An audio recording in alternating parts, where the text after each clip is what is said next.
وہ بس خاموشی سے میرے چہرے پر نظریں جمائے مجھے گھور رہا تھا اور میری آنکھوں سے آنسو بہنے لگے۔ بہت ہو گیا عائشہ میڈم، اب تمہارے یہ آنسو مجھ پر اثر نہیں کرتے۔ جتنا بے وقوف بنانا تھا تم بنا چکی ہو۔ شکر ادا کرو میرا کہ تمہارے باپ کی عزت رکھنے کے لیے تم سے نکاح کر لیا، ورنہ تم تو اس قابل بھی نہیں کہ تمہاری طرف نظر اٹھا کر بھی دیکھا جائے۔ کیا مطلب ہے وجدان؟ کیا آپ نے یہ شادی صرف میرے بابا کی وجہ سے کی ہے؟ کیا آپ کو مجھ سے محبت نہیں رہی؟ میں حیرانگی سے وجدان کو دیکھ رہی تھی، جس کی نگاہوں میں محبت جیسے پاکیزہ جذبے کی ایک رمق بھی مجھے نظر نہ آئی۔ محبت، محبت کا لفظ تمہارے منہ سے اچھا نہیں لگتا عائشہ۔ تمہیں پتہ بھی ہے محبت کیا ہوتی ہے؟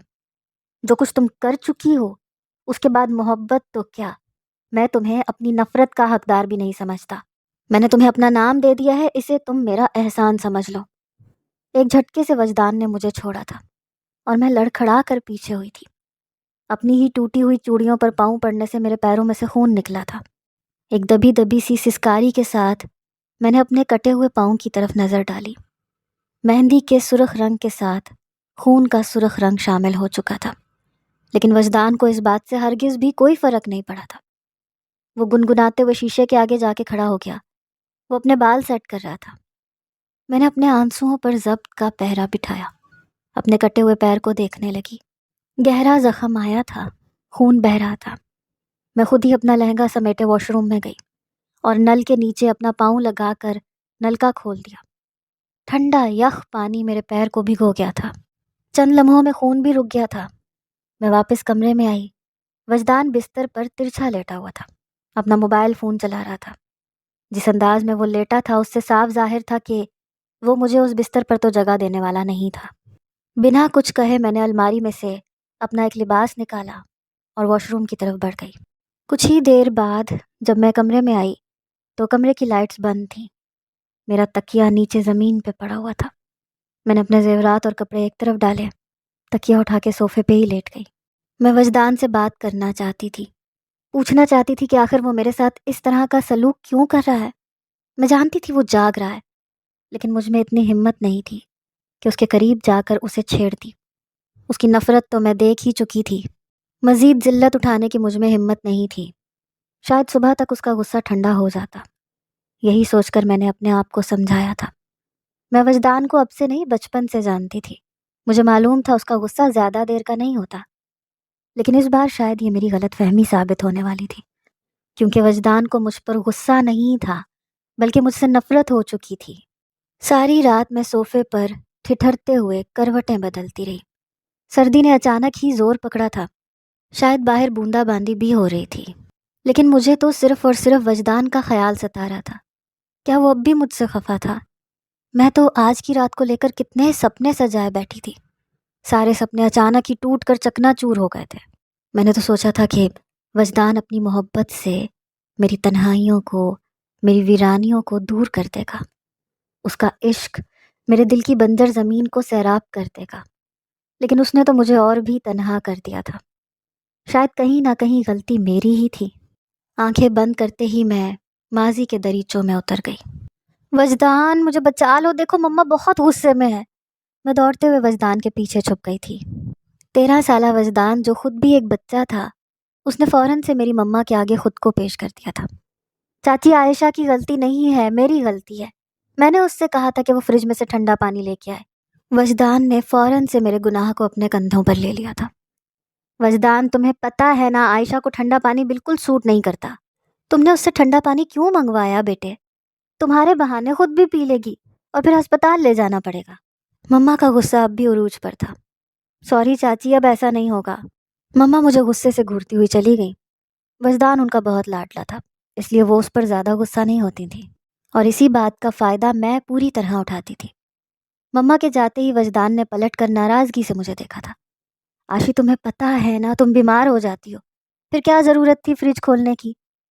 میں نے مسکرا کر وجدان کو دیکھا تھا، کیونکہ مجھے پتہ ہے کہ اگر میں پکڑی گئی تو تم ہو نا، تم مجھے بچا لو گے۔ یہ غلط بات ہے عائشہ، وجدان نے میرے کان کو پکڑ کر کھینچا تھا۔ اوئی اللہ، درد ہو رہا ہے۔ میں نے جلدی سے اپنے کان پر ہاتھ رکھا۔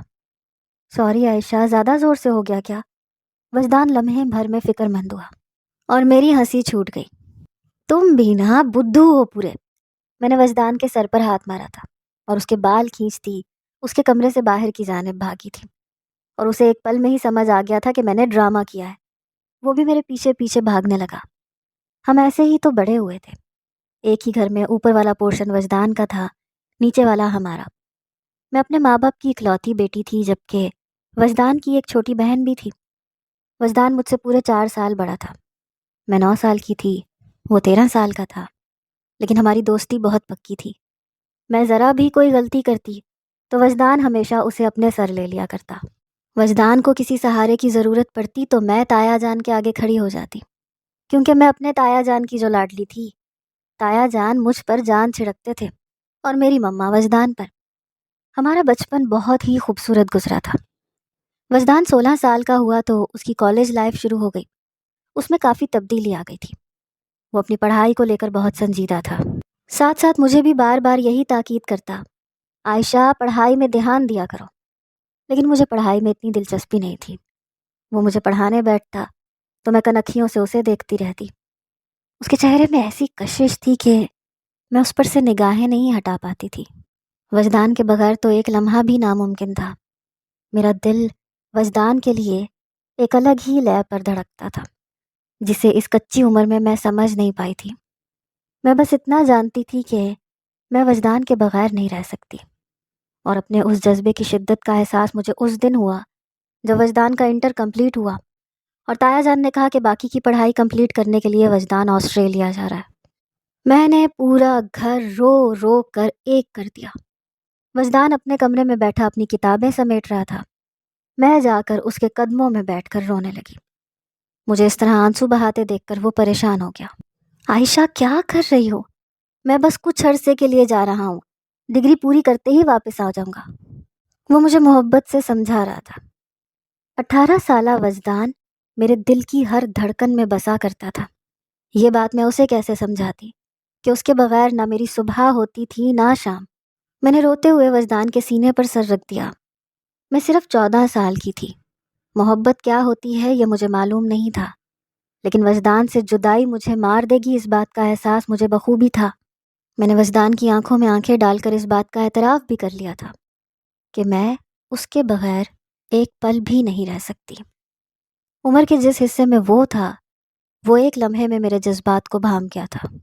کتنی ہی دیر وہ خاموشی سے مجھے دیکھتا رہا، پھر اس نے آہستگی سے مجھے اپنے سینے سے لگا لیا۔ عائشہ، بس کچھ عرصے کی بات ہے، میں واپس آ جاؤں گا تو پھر ہم ہمیشہ کے لیے ایک ہو جائیں گے۔ اس کے اس جملے پر میں متحیر رہ گئی تھی، بس حیرت سے اسے تکنے لگی۔ اس کے چہرے پر دھیمی سی مسکراہٹ آ گئی۔ میں جانتا ہوں تم میرے بغیر نہیں رہ سکتی، اور یہ بھی جانتا ہوں کہ تم میرے لیے کیسے جذبات رکھتی ہو، لیکن ہر چیز کا ایک وقت ہوتا ہے عائشہ۔ تم ابھی اپنی پڑھائی پہ فوکس کرو، مجھے بھی اپنا فیوچر بنانے دو، تاکہ ہم ایک ساتھ مل کر ایک اچھی زندگی گزار سکیں۔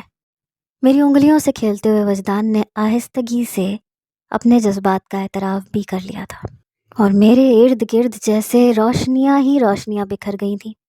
میں بہت زیادہ خوش تھی۔ میں اس سفر میں تنہا نہیں تھی، اس بات کا احساس بہت خوبصورت تھا۔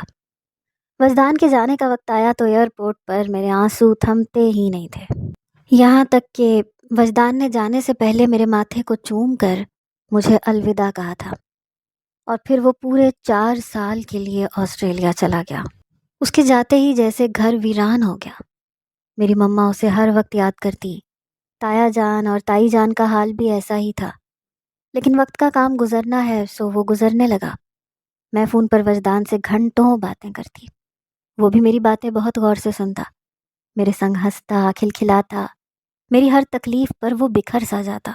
جب میں بیمار ہوتی، وجدان کا بس نہیں چلتا تھا کہ وہ کسی طرح سے واپس آ جائے، لیکن میں ہمیشہ اسے یہ کہہ کر منع کر دیتی کہ بس کچھ ہی وقت کی بات ہے۔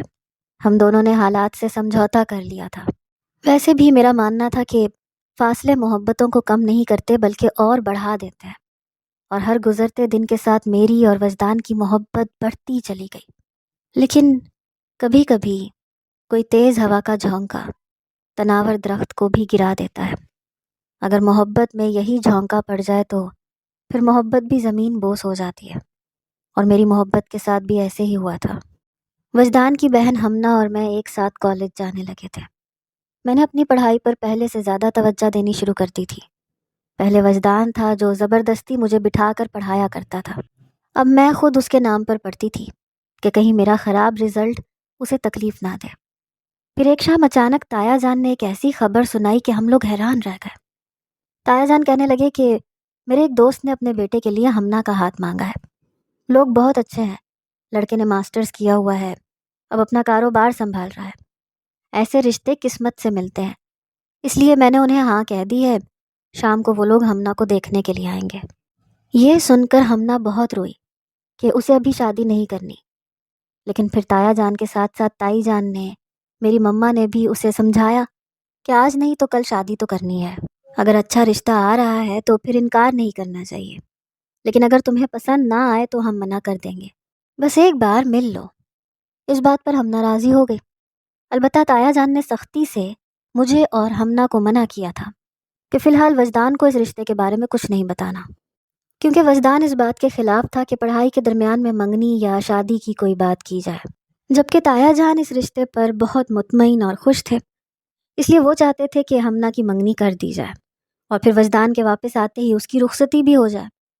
تایا جان نے خاص کر سختی سے مجھے کہا تھا کہ وجدان کو ایک لفظ بھی نہ بتانا، اور میں نے بھی حامی بھر لی تھی۔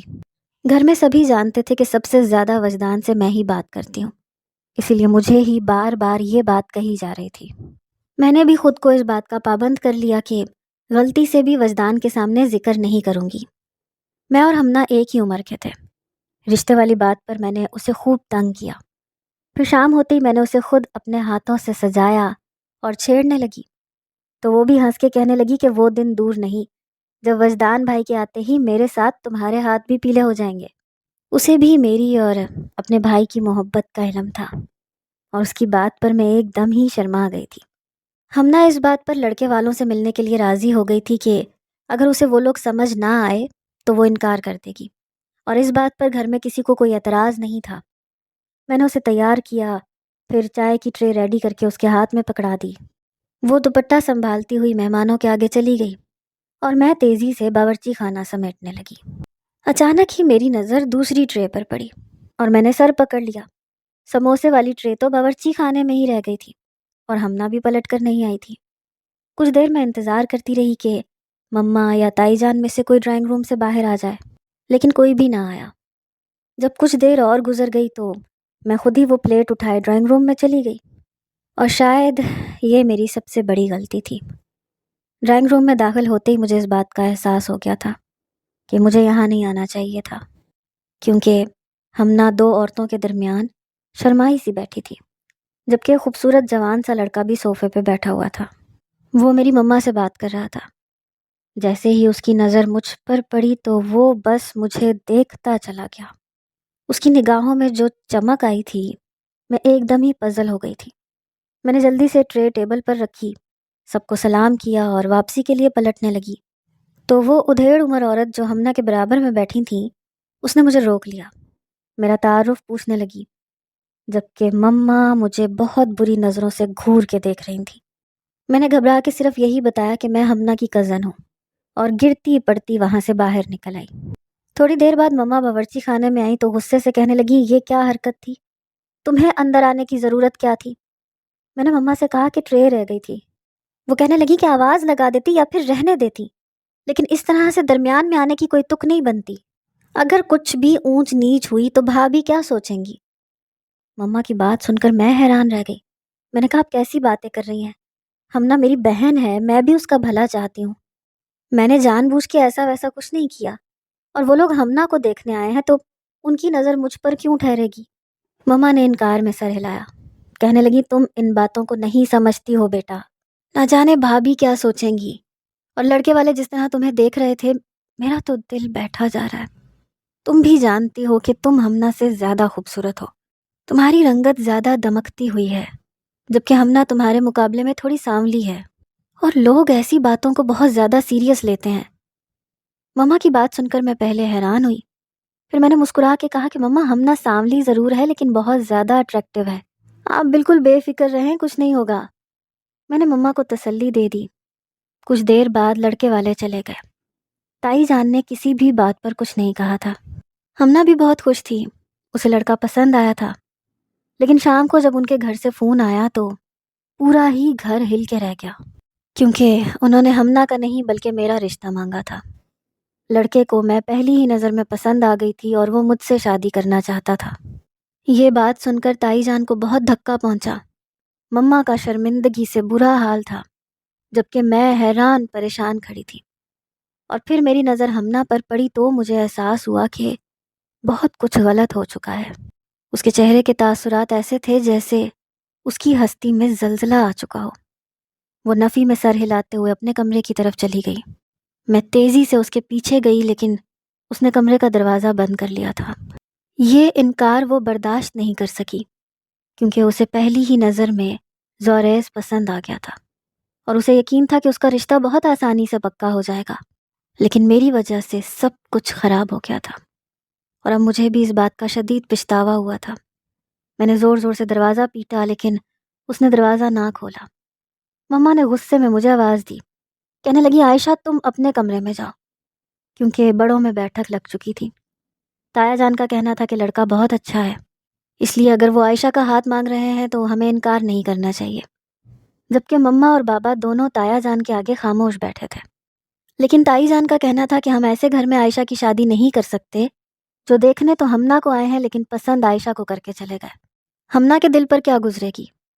انہیں اپنی اکلوتی بیٹی کی پرواہ تھی۔ چاروں آپس میں سر جوڑے بیٹھے تھے اور میرے دل پر قیامت گزرنے لگی تھی۔ میں نے صرف ہمنا کے حق میں ہی برا نہیں کیا تھا، بلکہ اپنے حق میں بھی بہت برا کیا تھا۔ یہ سوچ کر ہی میری جان نکل رہی تھی کہ اگر تایا جان نے میرے رشتے کے لیے ہاں کر دی تو میرا کیا ہوگا؟ رہ رہ کے وجدان کا خیال مجھے ستا رہا تھا۔ دل چاہ رہا تھا اسے فون کروں، اسے سب کچھ بتا دوں۔ ایک وہی تھا جو سب کچھ ٹھیک کر سکتا تھا۔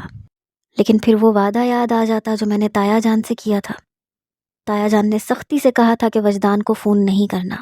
میں نے اپنی انگلیوں کو مروڑتے ہوئے دروازے سے لگ کے کھڑی ہو گئی۔ مجھے بس باہر سے آتی آوازوں کو سننا تھا۔ میرے مستقبل کا فیصلہ میرے گھر کے بڑوں کے ہاتھ میں تھا۔ میں دل ہی دل میں دعا مانگ رہی تھی کہ تایا جان کا دل بدل جائے، کیونکہ وہ بالکل اس بات پر اٹل ہو چکے تھے کہ عائشہ کا رشتہ ہمیں دے دینا چاہیے۔ میرے ماں باپ نے میرا ہر فیصلہ تایا جان پہ چھوڑ دیا تھا، کیونکہ وہ گھر کے بڑے تھے اور اس گھر میں انہی کی چلتی تھی۔ لیکن بس تائی جان تھی جو راضی نہیں تھی۔ اور پھر اچانک ہی تایا جان کا آخری فیصلہ مجھے سنائی دیا اور میرے قدموں تلے سے زمین نکل گئی۔